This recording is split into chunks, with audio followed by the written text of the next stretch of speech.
like the one thing I didn't like is that I could sort of see why they picked the Green Goblin, because the Green Goblin is sort of he's had a lot of effect on Spider-Man's life in the comics, like Gwen Stacy's death.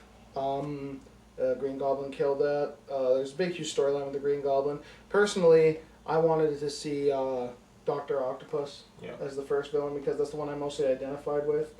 But you can only do what you have to do, and they decided that Green Goblin would be a good hit. But I did not like the costume. No. He looked like a Green Power Ranger.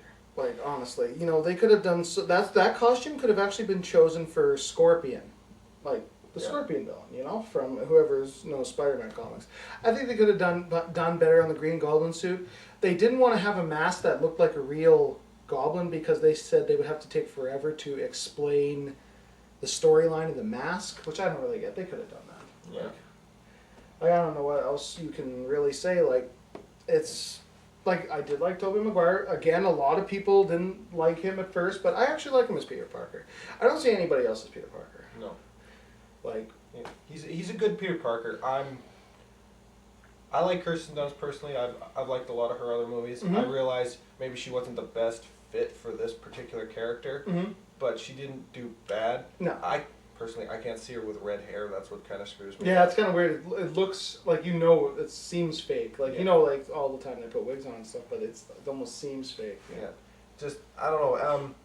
The whole thing is, with Spider-Man, Spider-Man was kind of like all these other these comic book characters. Like, with Batman, it was like, yeah, I'm into Batman. Or, like, I don't know, like the X-Men. Yeah, I'm into X-Men. Spider-Man, meh.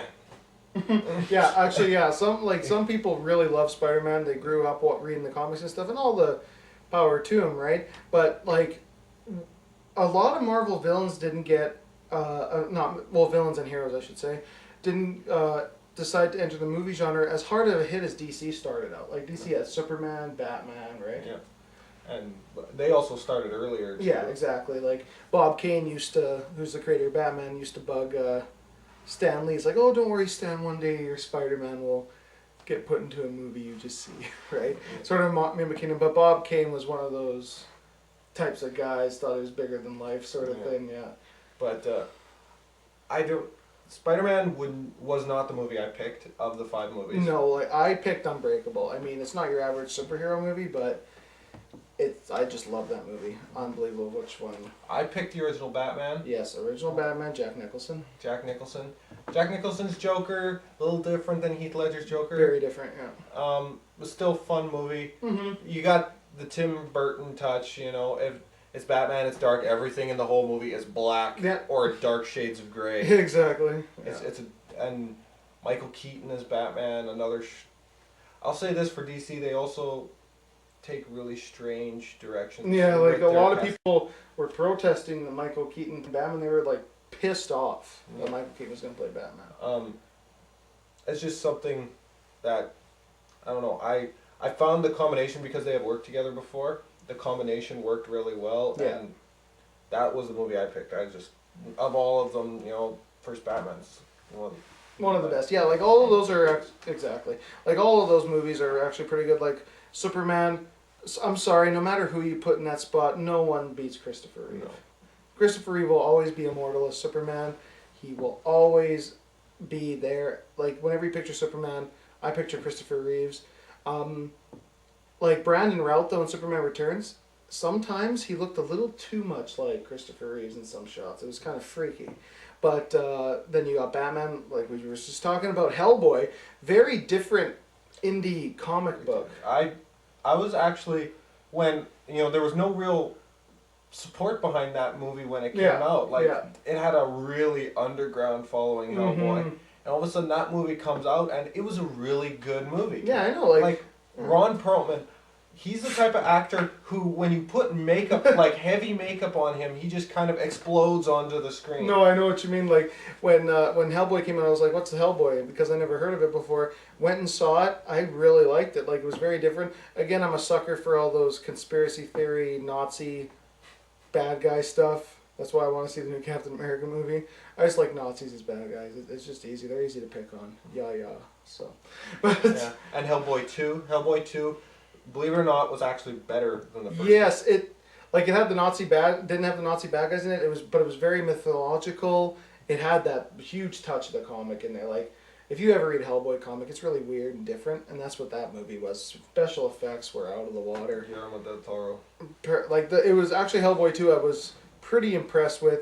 The ending threw me off until I read that actually happened in the books. I'm not going to tell you for who hasn't seen it, but last but not least, Unbreakable. I think personally that's my favorite M. Night Shyamalan film.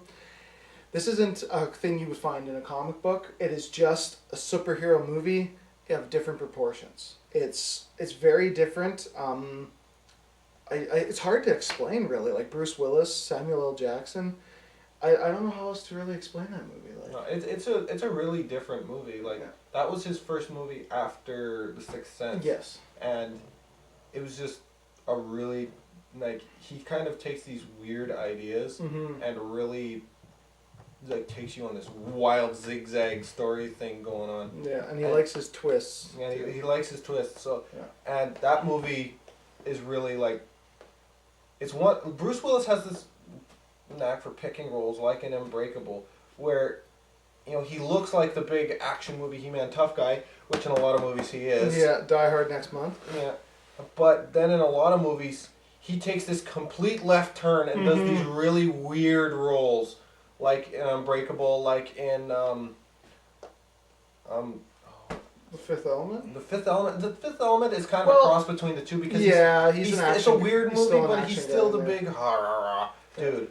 But that's 12 Monkeys, I think it is. I think so, but like I know what you mean. Like I know what you're saying anyway. Like yeah, he does take left turns with his acting, which I really like. You don't always want to see, you know, like Arnold. No offense, he can't do much else.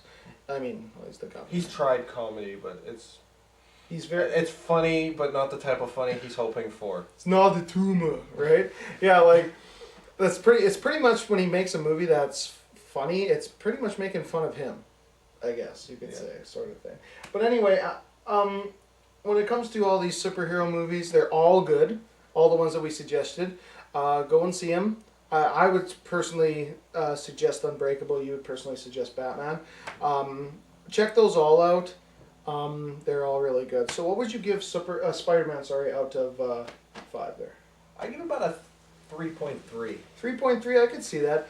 I'm going to give it a 3.7. Oh, yeah. So nice. Yeah, a nice even 7 there. We're going to give it a combined, it makes it 7 out of 10 stars. He's trying to counteract my I'm trying to counteract your off numbers because I don't want to give it a 4. It's an okay movie. It's pretty good. Everybody picked it because everybody knows Spider-Man. No one's going to pick Unbreakable or Hellboy because not a lot of people know that, or if they do, they don't care to see it, right? But anyway, combine those makes it, like I said, 7 out of 10 stars. It's not bad. Check them out, all the other ones, and hopefully whoever hasn't seen Spider-Man here tonight will like Spider-Man, unless you're under a rock. I'm pretty sure everybody here almost has seen Spider-Man. But oh well, I guess we're going to take a little quick break here, so we'll be right back. The Jew in a natural environment outside of Israel, in Auschwitz.